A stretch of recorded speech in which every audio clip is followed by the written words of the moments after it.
Actually है क्या? Actually it is a process of converting black money into white money.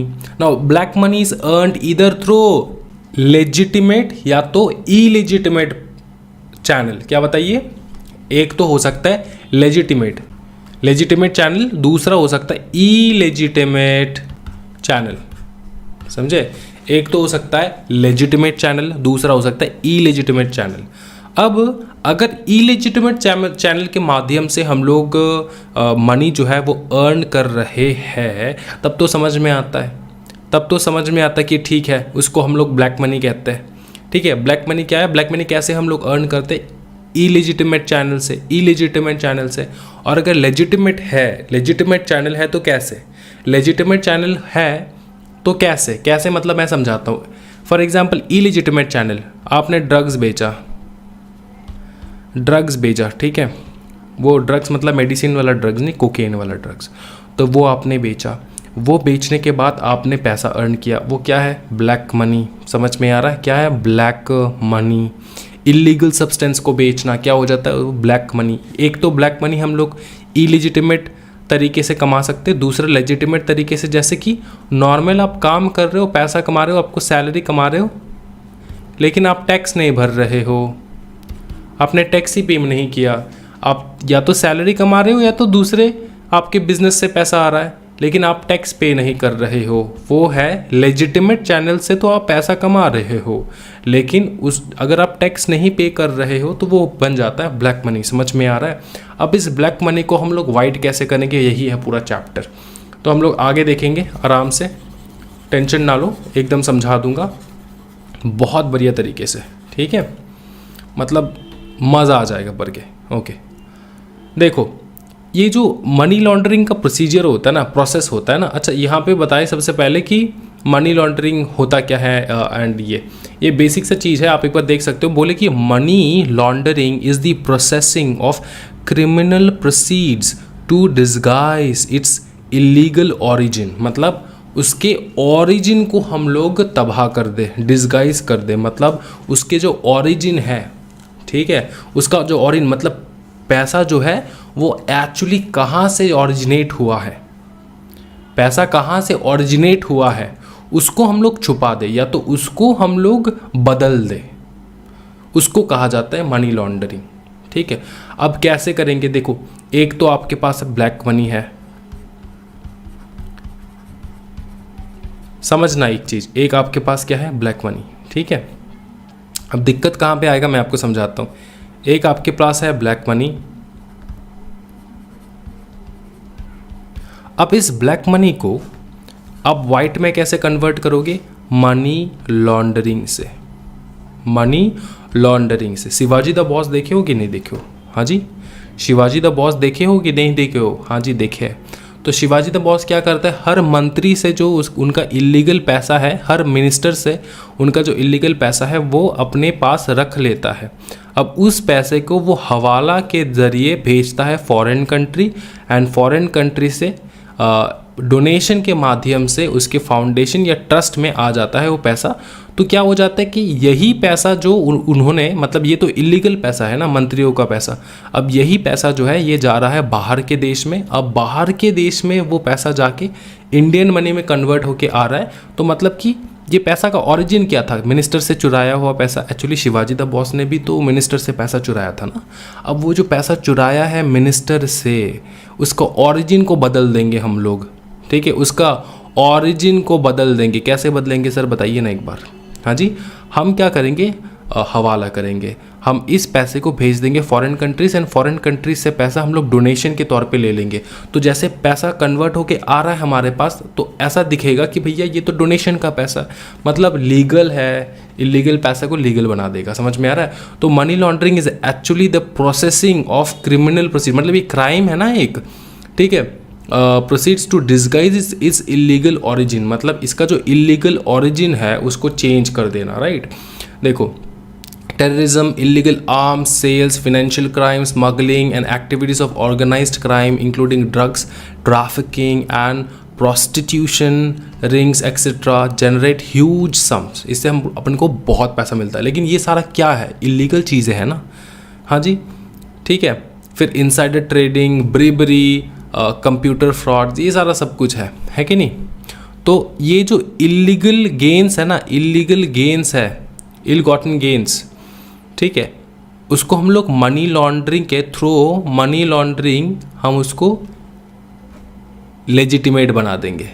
ठीक है, ठीक है, समझ में आ रहा है। फ्रॉड जो है create an incentive to legitimate the ill gotten gains, मतलब जो इलीगल गेन्स अपने को मिला है उसको हम लोग इलेजिटिमेट से लेजिटिमेट बना देंगे थ्रू मनी लॉन्ड्रिंग।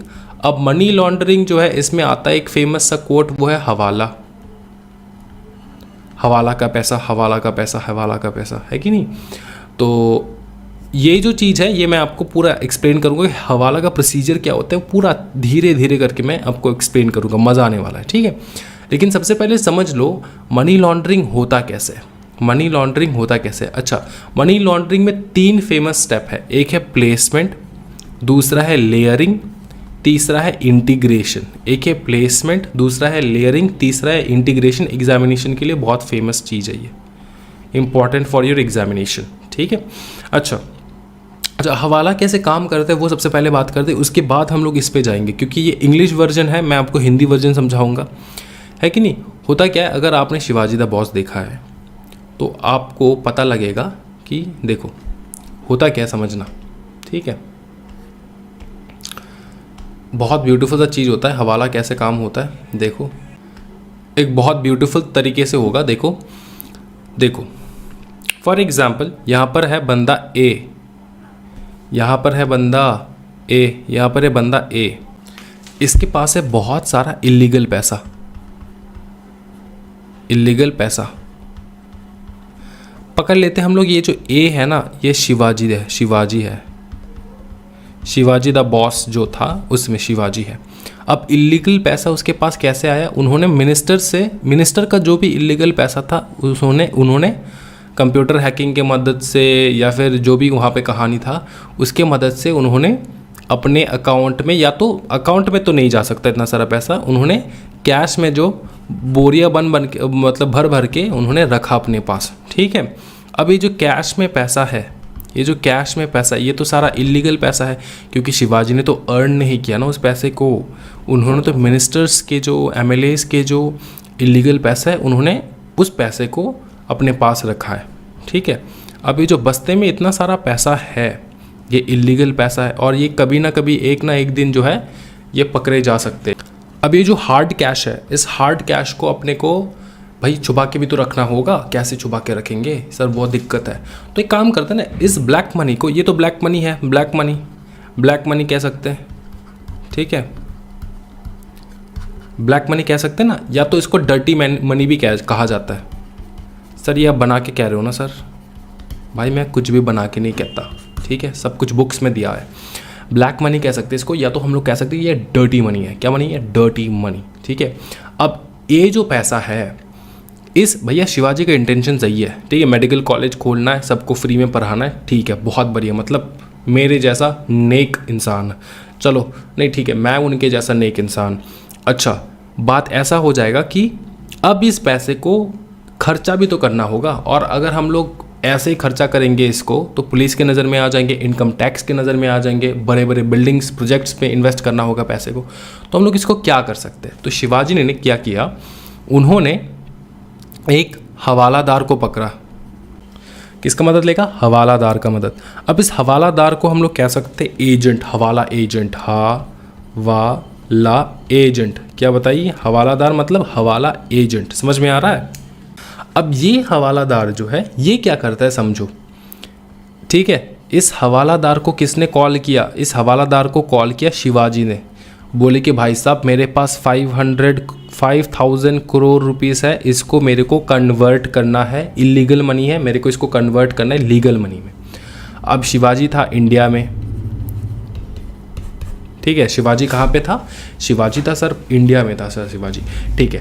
अब क्या होगा समझना, अब क्या होगा समझना कि ये जो हवालादार है ये अपने पार्टी को, काउंटर पार्टी को फ़ोन करेगा। फॉर एग्जांपल काउंटर पार्टी जो है वो है यूएस में। कहाँ पे बताइए? यूएस में।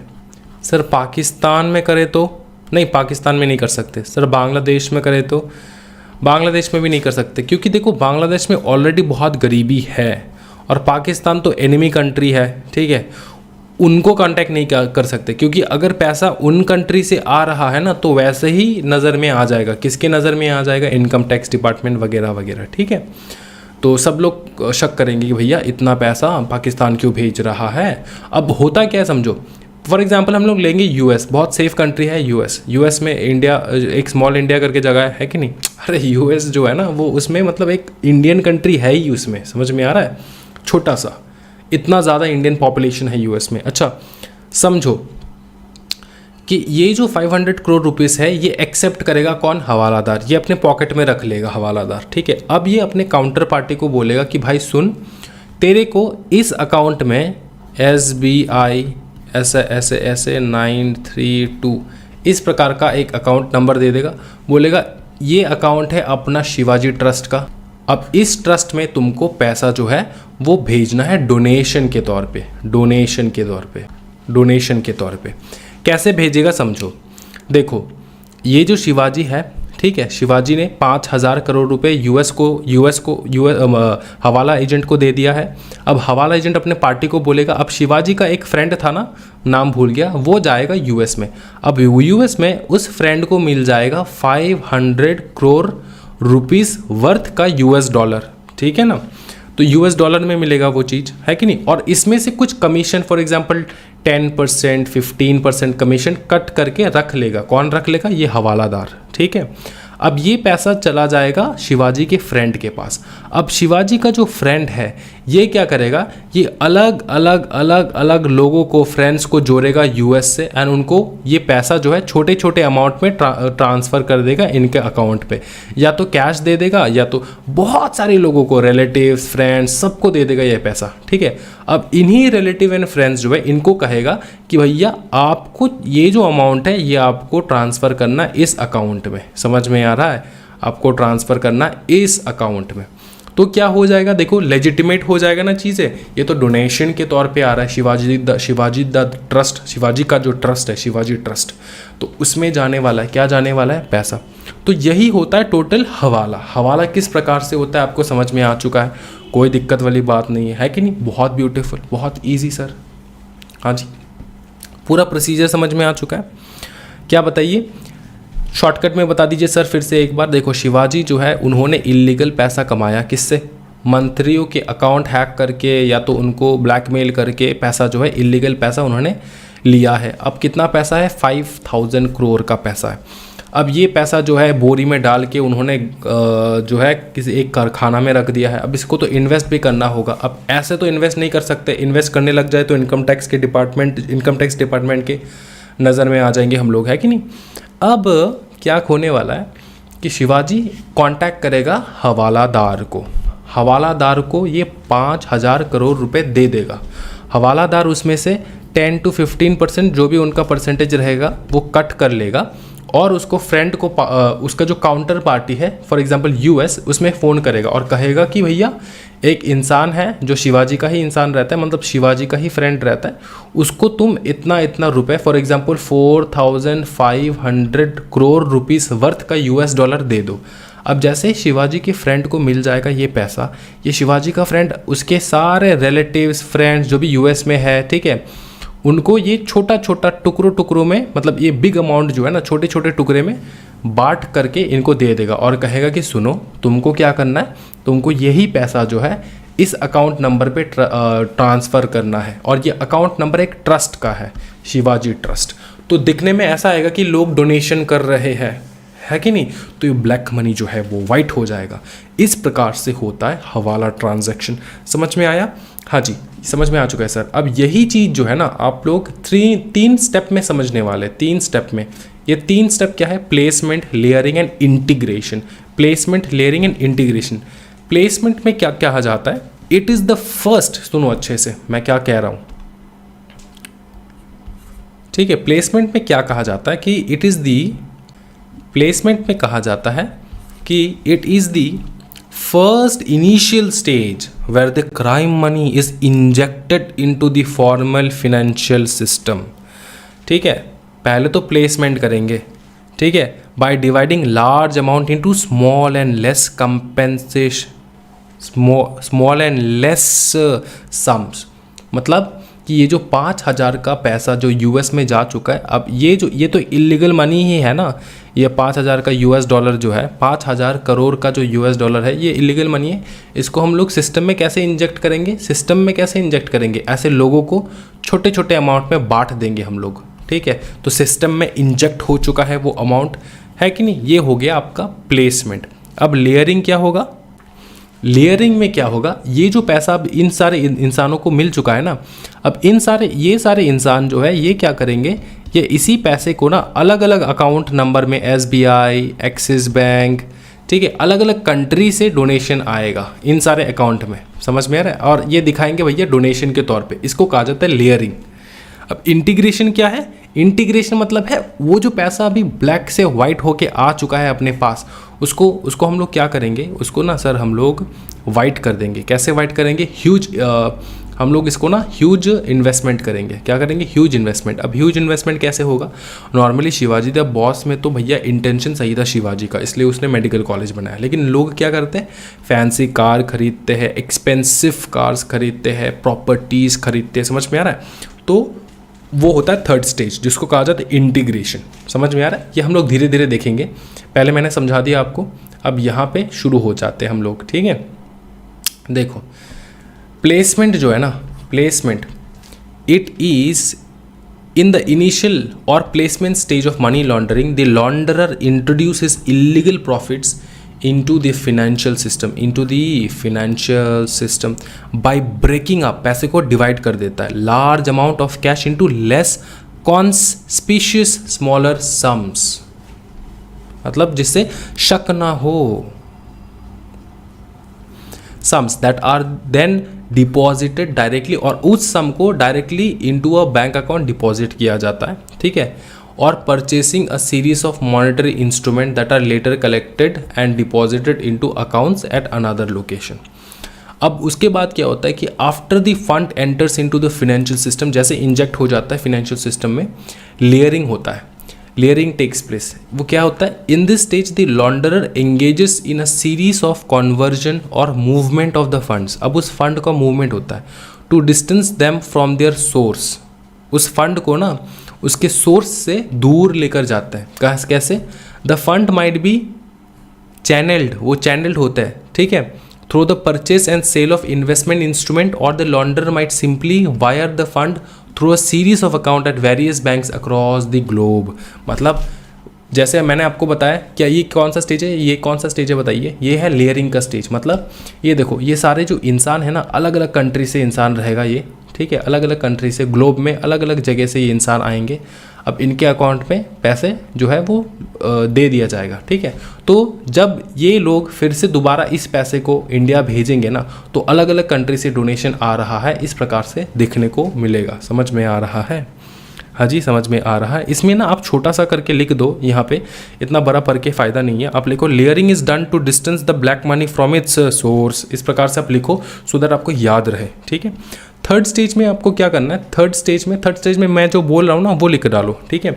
इन this third stage the money in various account is integrated and launderer uses this money to invest in real estate and other luxury assets. इस प्रकार से आप लिख सकते हो।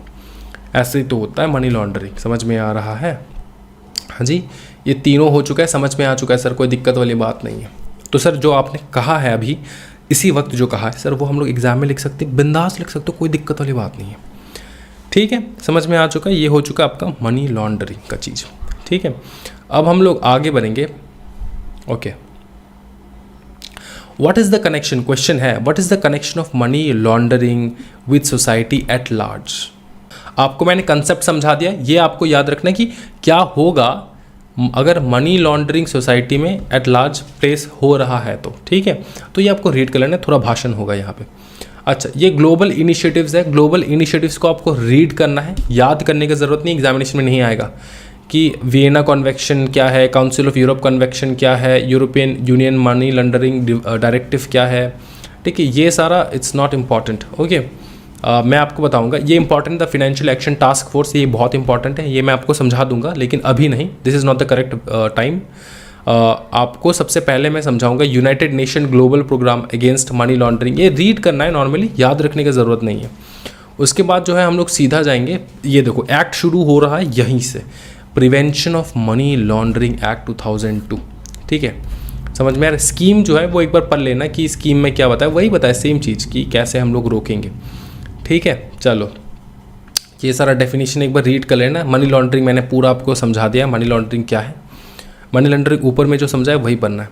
अच्छा, ये इंपॉर्टेंट टॉपिक है, बोले attachment of property involve in money laundering, ठीक है। अगर आप कोई इंसान हो, अगर आप कोई इंसान हो जो मेरे को फील हो रहा है, मैं कौन हूँ, मैं हूँ डिप्यूटी डायरेक्टर, मैं हूँ डिप्यूटी डायरेक्टर, मेरे को शक हो रहा है, मेरे को शक हो रहा है कि आप जो है मनी लॉन्ड्रिंग में इन्वॉल्व हो, तो मैं आपके प्रॉपर्टी को अटैच कर सकता हूँ। देखो क्या बोले, बोले कि द डायरेक्टर और any officer not below the rank of deputy director, ठीक है, या तो डिप्यूटी डायरेक्टर तो उसके रैंक से नीचे नहीं, ठीक है, उसी रैंक का होना चाहिए, उसी लेवल का होना चाहिए। Authorised by him and who was reason to believe, मेरे पास रीज़न है बिलीव करने का, क्योंकि मेरे पास मटेरियल फैक्ट है, ठीक है, in his possession that any person is in possession of any proceeds of money laundering, such person have been charged of having committed a schedule offence and such proceeds of crime are likely to be concealed, transfer or dealt with in any manner which may result in frustrating and proceeding relating to confiscation of such proceeds of crime to provisionally attach by order in writing such property for a period not exceeding 180 days from the date of the order। तो आपको याद क्या रखना है sir, ये तो बहुत complicated सा चीज़ है, आपको सिर्फ ये याद रखना है कि अगर मैं कौन हूँ, मैं एक डायरेक्टर हूँ या ऑफिसर हूँ, ठीक है, मैं डायरेक्टर हूँ या ऑफिसर हूँ जो कि डिप्यूटी डायरेक्टर के रैंक से नीचे नहीं है, उसी के बराबर या उससे ऊपर है। मुझे अगर लगा कि भैया कोई मनी लॉन्ड्रिंग का केस होने वाला या फिर हो रहा है आपसे रिलेटेड, तो मैं क्या करूँगा, मैं एक ऑर्डर पास करूँगा और आपकी प्रॉपर्टीज़ को अटैच कर दूँगा, बना के लिख सकते हो, अटैच कर दूँगा। और कितने दिन के लिए अटैच हो सकता है वो, 180 डेज़ के लिए। उसके बाद तो इन्वेस्टिगेशन चलेगा ना, 180 डेज़ तक अटैच रहेगा, 180 डेज़ के अंदर अंदर जो है ना वो इन्वेस्टिगेशन चालू रहता है, ठीक है। ओके, उसके बाद हम लोग क्या देखेंगे, हाँ जी, ओके, देखो the director or officer who provisionally attaches any property is required to forward a copy of the order along with material in his possession to the adjudicating authority। adjudicating authority क्या है, कौन है, ये हम लोग आगे देखेंगे, नेक्स्ट टॉपिक ही है। immediately and thereafter required to file within a period of 30 days from such attachment file a complaint stating the facts of such attachment, ठीक है। तो अपने को पता है 180 डेज तक तो भैया अटैच रख सकते हैं। जिस दिन ऑर्डर पास किया, मैंने कौन हूँ, मैं हूँ या तो डायरेक्टर या officer, not below the rank of deputy, ठीक है, not below the rank of कौन बताइए ना, डिप्यूटी डायरेक्टर, ठीक है। अच्छा, तो मैंने ऑर्डर पास किया जिस दिन, उससे 180 डेज तक जो है वो अटैच रह सकता है। अब जिस दिन ऑर्डर पास किया उसके 30 दिन के अंदर अंदर मैं, मेरे पास जितने भी एविडेंस वगैरह रहेगा वो सारे एविडेंस मैं सबमिट कर दूंगा एडजुडिकेटिंग अथॉरिटी को। उसके बाद तो एडजुडिकेटिंग अथॉरिटी जो है वो आगे का काम करने वाला है। समझ में आ रहा है? हाँ जी। अच्छा, एडजुडिकेटिंग अथॉरिटी में कौन कौन बैठेगा, देखो सेंट्रल गवर्नमेंट बनाएगा टू अपॉइंट बाय नोटिफिकेशन 1 और more person not below the prescribed rank और डेजिग्नेशन और having prescribed experience of the adjudicating authority, ठीक है। यहाँ पे ज़्यादा कुछ बताया नहीं, रुको, ओके। देखो एडजुडिकेटिंग अथॉरिटी को जैसे ही मिल जाएगा 30 डेज़ के अंदर अंदर क्या, वो सारा एविडेंस, वो क्या करेगा, वो इंसान को बुलाएगा, ठीक है, इंसान को बुलाएगा, नोटिस भेजेगा, कितने दिन के अंदर अंदर, 30 दिन के अंदर अंदर नोटिस भेजेगा और बोलेगा, वो कॉल करेगा और बोलेगा, कॉल करेगा उसको और बोलेगा कि भैया आप बताओ आपका सोर्स ऑफ इनकम कहाँ है, क्या है आपका सोर्स ऑफ इनकम, एंड आप कैसे इतने सारे एसेट्स और अर्निंग्स रख रहे हो, अर्निंग्स और एसेट्स का सोर्स क्या है, ठीक है, आउट ऑफ विच और bye means of which he is acquired the property, obviously, ठीक है ना, आपका सोर्स ऑफ इनकम क्या है। उसके बाद वो सारे रिलेवेंट इन्फॉर्मेशंस मांगेगा। उसके बाद क्या करेगा, देखो, adjudicating authority shall after considering the reply, एक बार तो रिप्लाई मांगेगा, जितना मार्किंग करा रहा हूँ भैया उतना ही, ठीक है। एडजुडिकेटिंग अथॉरिटी क्या करेगा, रिप्लाई को कंसिडर करेगा, देखेगा भैया रिप्लाई क्या दिया है, ठीक है। उसके बाद, ठीक है, टू द नोटिस, ऑब्वियसली जो नोटिस भेजा है उसका रिप्लाई क्या दिया है। Hearing the aggrieved person, here करेगा एग्रीव्ड पर्सन का, एंड द डायरेक्टर, दोनों का पक्ष देखेगा, सुनेगा, ठीक है।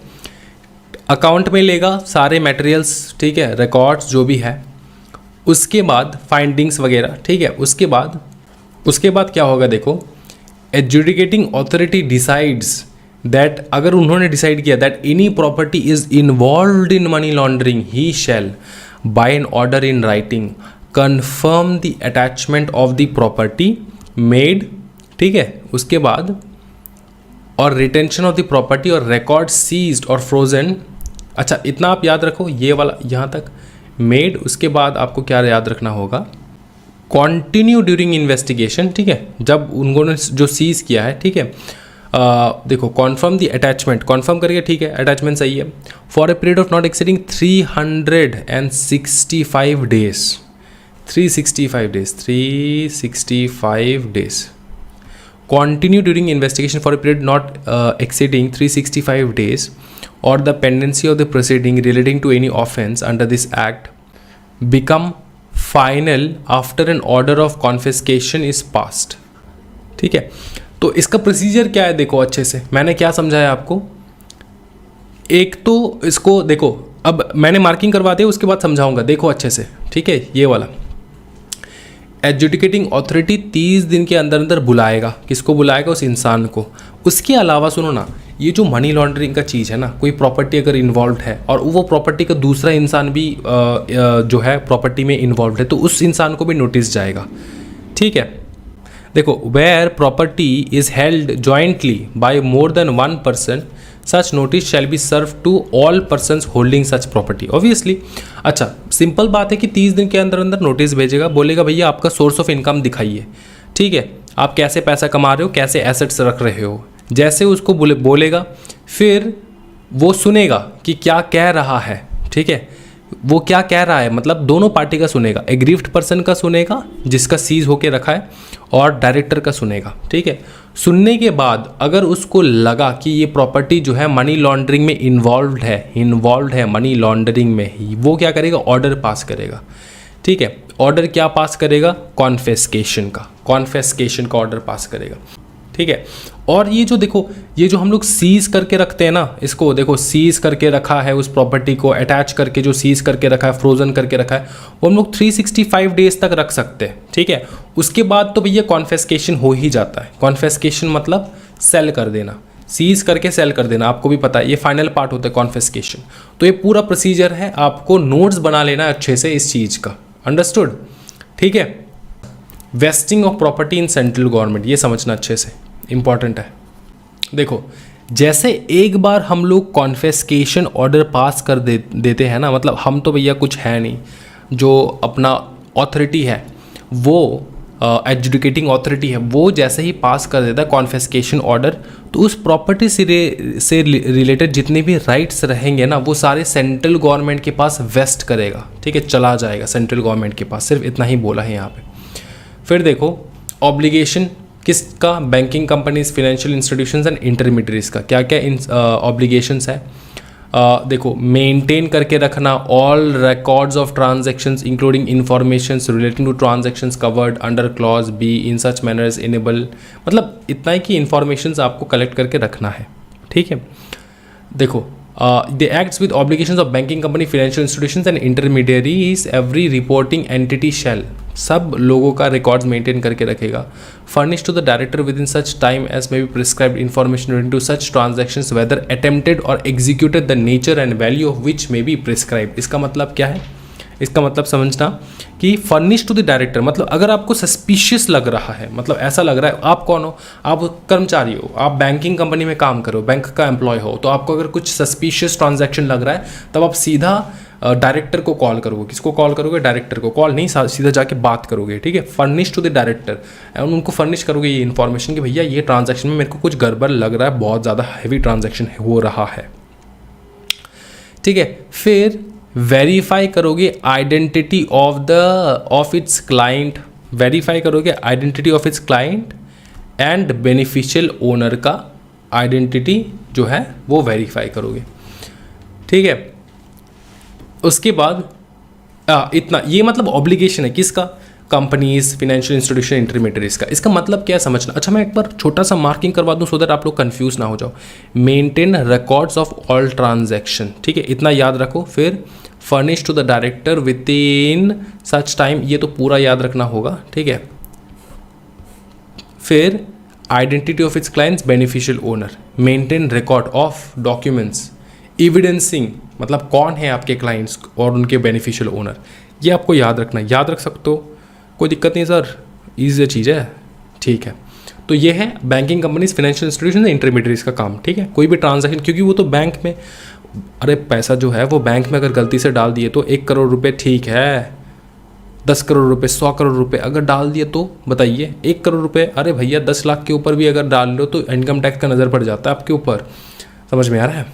तो ये वाला चीज़, तो बैंकिंग कंपनीज, फाइनेंशियल इंस्टीट्यूशन से इंटरमीडियरीज का काम ही है कि पूरा नज़र टिका के बैठेगा आपके ऊपर, अंडरस्टूड।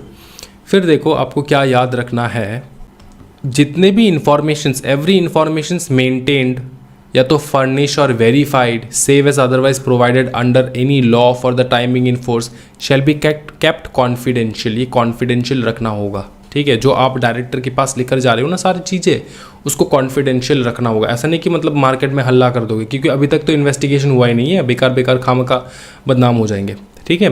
फिर बताए 5 साल के लिए उस रिकॉर्ड को आपको मेंटेन करके रखना होगा। किसी भी ट्रांजैक्शन हो रहा है तो आपके 5 साल तक जो है between the client and reporting entity, आपको 5 साल तक उस ट्रांजैक्शन को मेंटेन करके रखना होगा। फिर बताए और एक चीज़, 5 years after the business relationship between a client and reporting entity has entered or account has been closed, whichever is later, ठीक है। फॉर एग्जाम्पल आप बिजनेस कर रहे हो किसी भी इंसान के साथ, देखो मैं आपको समझाता हूँ।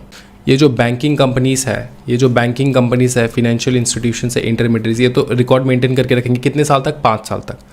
या तो आप 5 साल तक मेंटेन करके रख सकते हो। देखो मैं हूँ फॉर एग्जाम्पल सैम, मैं SBI के साथ ट्रांजैक्शन कर रहा हूँ 5 साल, मतलब 10 साल हो चुके हैं। तो जिस दिन मेरे मतलब जो भी ट्रांजैक्शंस हो रहे हैं पर्टिकुलर डे में, उसका तो 5 साल तक वो ट्रांजैक्शन जो है उसको सिक्योर करके इन रिकॉर्ड रखना होगा, समझ में आ रहा है।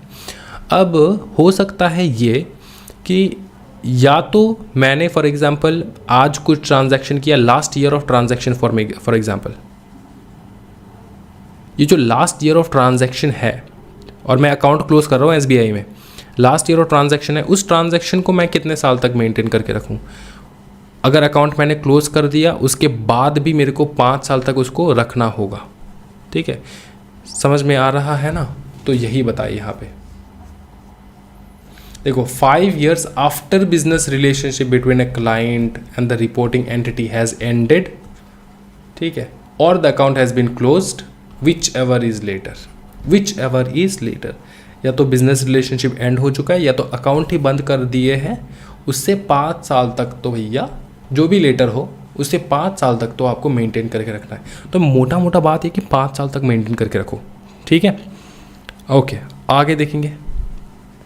देखो आगे क्या देखना है सर। अच्छा, ये जो मैंने आपको समझाया है ना, ये वाला चीज़, ये जो चीज़ ये वाला चीज़, ये जो पूरा प्रोसीजर मैंने आपको समझाया है ना एडजुडिकेशन का, ये आप एक बार लिख लो। मैं सिंपल भाषा में बोल देता हूँ, आप साइड में लिख सकते हो सो दैट आपको ना याद रखे प्रोसीजर क्या हुआ है। फटाफट लिखो, पेन निकालो, लिखो फटाफट, रेडी, ठीक है। लिखो, वेयर डायरेक्टर और officer not below the rank of deputy director on the basis of information furnished by reporting entity has the reason to believe that the person is in possession of proceed of crime, then he may provisionally attach such property for maximum 180 days and the final attachment can only be made by magistrate, ठीक है। उसके बाद लिख लो, adjudicating authority if finds the person guilty shall pass an order of confiscation. इतना आप लिख लो, याद रख सकोगे। हाँ जी, अगर मिस हो चुका है तो फिर से रिपीट एक बार सुन लो, मैंने जो बताया है पूरा प्रोसीजर दिमाग में समा जाएगा आपका, ठीक है। ओके, अच्छा, क्या समॉन, देखो क्या समॉन, सर्च एंड सीजर पॉसिबल है? हाँ जी, समॉन भी कर सकते हैं, आपको बुला भी सकता है, कोर्ट आपका सर्च भी हो सकता है एंड सीज भी कर सकते हैं अगर मेरे को डाउट है तो, reason to believe that offence हुआ है अंडर सेक्शन 3, ठीक है, जो कि वही है मनी लॉन्ड्रिंग। समझ में आ रहा है? देखो ये देखो मनी लॉन्ड्रिंग सेक्शन 3, समझे ना? यो तो इतना बड़ा बड़ा पैराग्राफ पढ़ने की ज़रूरत नहीं, आपको तो पता ही है भाई कितना इजी सा चीज़ है, मैंने आपको इसी में समझा दिया। समॉन मतलब कोर्ट से बुलावा आना, समॉन करना मतलब बुलाना, कोर्ट बुला रहे हैं आपको अच्छी तरीके से। अगर आप नहीं आ रहे हो समॉन पे, अगर आपने रिपोर्ट नहीं किया है तो भाई साहब आपको पकड़ के लेकर जाएंगे। सर्च कर सकते हैं, हाँ जी, सीज कर सकते हैं, हाँ जी, सीजर भी पॉसिबल है। ये रिपीट है, ठीक है, रिटेंशन ऑफ प्रॉपर्टी, ये रिपीट है, आप एक बार रीड कर सकते हो रिटेंशन कैसे होता है। प्रॉपर्टी को रिटेन करके रख सकते हैं, हाँ जी, 180 दिन तक, 180 डेज तक, ठीक है। किसके लिए भैया? For the purpose of adjudication, ठीक है। तो after passing the order of confiscation, वो तो सेम चीज़ है, तो ये एक बार रीड कर लेना, रिपीटेड चीज़ है। अच्छा, रिकॉर्ड्स का रिटेन करके रखना, एक बार रीड करना है। अच्छा, सीधा आते हैं हम लोग एपिलेट ट्रिब्यूनल में, क्या बताइए? एपिलेट ट्रिब्यूनल में। अच्छा, एपिलेट ट्रिब्यूनल में आपको एक बार लेकर डालो मैं जो बोल रहा हूँ। एपिलेट ट्रिब्यूनल में लिखो, any person aggrieved by order of adjudicating authority can appeal, ठीक है, can appeal within 45 days of such order to appellate tribunal, ठीक है। तो अगर एडजुडिकेटिंग अथॉरिटी का आपको डिसीजन अच्छा नहीं लगा तो आप एपिलेट ट्रिब्यूनल के पास जा सकते हो। स्पेशल कोर्ट्स में ये बताया गया ना कि अगर सेक्शन 4 के अंदर आपको पनिशमेंट मिल रहा है, सेक्शन 4 के अंडर, एक्चुअली सेक्शन 3 में बताया मनी लॉन्ड्रिंग होता क्या है, आप मनी लॉन्ड्रिंग में इन्वॉल्व हो, एंड सेक्शन 4 में कहा जाता है कि भैया आपको पनिशमेंट क्या मिलने वाला है। देखना, देखो मैं दिखाता हूँ, ईजी सा चीज़ है भाई मेरे, टेंशन ना लो। देखो Section 4 provides that any person who commits the offense of money laundering shall be punishable with rigorous imprisonment for a term which shall not be less than 3 years but which may extend to 7 years and also liable to fine, ठीक है। However, where the proceed of crime involved in money laundering relates to any offense specified under the Narcotics, Drug and Psychotropic Substance Act, the punishment may extend to rigorous imprisonment for 10 years। अगर आप drugs वगैरह से related है तो भैया rigorous punishment मिलने वाला है। तो ये जो पनिशमेंट है ये किसके पास ऑथोरिटी है देने का? स्पेशल कोर्ट्स, याद रखना। क्या बताइए? स्पेशल कोर्ट्स अलग से बनाया गया है पनिशमेंट सुनाने के लिए, ठीक है। देखो okay, central government to designate in consultation with chief justice of the high court one or more courts of session as special courts or courts for such area or areas of such cases or class of groups of cases may be specified in the notification for trial of offence punishable under section 4। समझ में आ चुका है sir? अरे sir बवाल। Offences to be cognizable and non bailable, याद रखना ये bailable offence नहीं है मनी लॉन्ड्रिंग। हाउएवर अगर आप छुट्टू पुट्टू नन्ही मुन्ने बच्चे हो, ठीक है, या तो आप वीमेन हो भाई साहब, वीमन को सर, मैन को नहीं सर। देखो, provided that a person who is under age of 16 years और इज अ वीमन और इज सिक और इनफर्म और is accused either on his own और along with other co accused of money laundering sum of less than 1 crore rupees, 1 crore से कम है, तब जाके आपको शायद बेल जो है वो दिया जा सकता है। Okay okay okay okay okay. क्या सेंट्रल गवर्नमेंट डायरेक्शन पास कर सकते हैं? यस। इसके लिए इतना बड़ा बड़ा पैराग्राफ लिखने का क्या ज़रूरत है भाई मेरे को समझ में नहीं आता। ICSI जो है ना ड्राफ्टिंग के ऊपर काम करना होगा और अच्छे तरीके से, मतलब कुछ भी कॉपी पेस्ट कर देते हैं।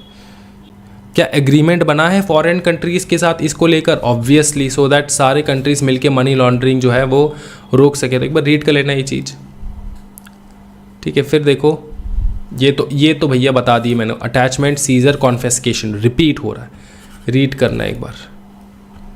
ये हो चुका है, ठीक है, बार बार रिपीट हो रहा है। अच्छा, ऑब्लिगेशंस ऑफ बैंक्स तो मैंने बता दिया आपको, रीड करना है एक बार। अच्छा, केवाईसी पॉलिसी याद रखना भैया, केवाईसी पॉलिसी बैंक जो है केवाईसी कराते हैं, पता है आपको कि केवाईसी के लिए बहुत स्ट्रिक्ट हो चुका है। केवाईसी में क्या एलिमेंट्स है? 4 एलिमेंट्स है main. Customer acceptance policy, customer identification procedure, कौन है बंदा, मॉनिटरिंग ट्रांजैक्शन कहाँ से आ रहा है पैसा, एंड रिस्क मैनेजमेंट, क्या रिस्क है इस कस्टमर से रिलेटेड, वो सारा जो है देख देते हम लोग। अच्छा, क्या क्या इन्फॉर्मेशन देंगे? Banks are required to maintain all necessary information in respect of transaction to permit reconstruction of individual transaction, including the following information: the nature of the transaction, amount क्या है, date क्या है, parties कौन कौन involved है, maintenance and preservation of records को भैया maintain करके रखना होगा कि नहीं? हाँ जी, तो ये एक बार रीड कर लेना, इंपॉर्टेंट नहीं है चीज़, ठीक है। बस खत्म, मनी लॉन्ड्रिंग। वाह कितना इजी है सर। अच्छा, एक चीज़ लिख लो, मैं यहाँ पे एक्स्ट्रा बता दे रहा हूँ आपको। देखो, एजुडिकेटिंग ऑफिसर जो है ना, या तो हाँ ऑफिसर कहते हैं, ठीक है, उन्होंने भैया एजुडिकेशन दिया, मतलब जजमेंट पास किया। अब पसंद नहीं आया किनको? बहुत सारे इंसान है भाई, पसंद नहीं आ सकते। मेरे को पसंद नहीं आया, हम किसके पास जाएंगे? हम लोग एपीलेट ट्रिब्यूनल के पास। कितने दिन के अंदर अंदर? 45 डेज़ के अंदर अंदर। अब एपीलेट ट्रिब्यूनल का ऑर्डर भी अपने को पसंद नहीं आया, तो हम लोग जाएंगे हाई कोर्ट में। कितने दिन के अंदर अंदर? 60 डेज़ के अंदर अंदर। ये याद रख सकते हो सर? काहे नहीं याद रख सकते सर? सब कुछ याद रखेंगे सर, ठीक है। इसी के साथ ये चैप्टर ख़त्म होता है भाई मेरे। बहुत ईजी सा छोटा सा चैप्टर है, ज़्यादा से ज़्यादा 5 मार्क के लिए आएगा ये चैप्टर। जो इंपॉर्टेंट चीज़ है सब मैंने एक्सप्लेन कर दिया। थोड़ा बहुत चीज़ है जो रीड करने लायक है, तो आप घर पे भी रीड कर सकते हो, कोई दिक्कत वाली बात नहीं है।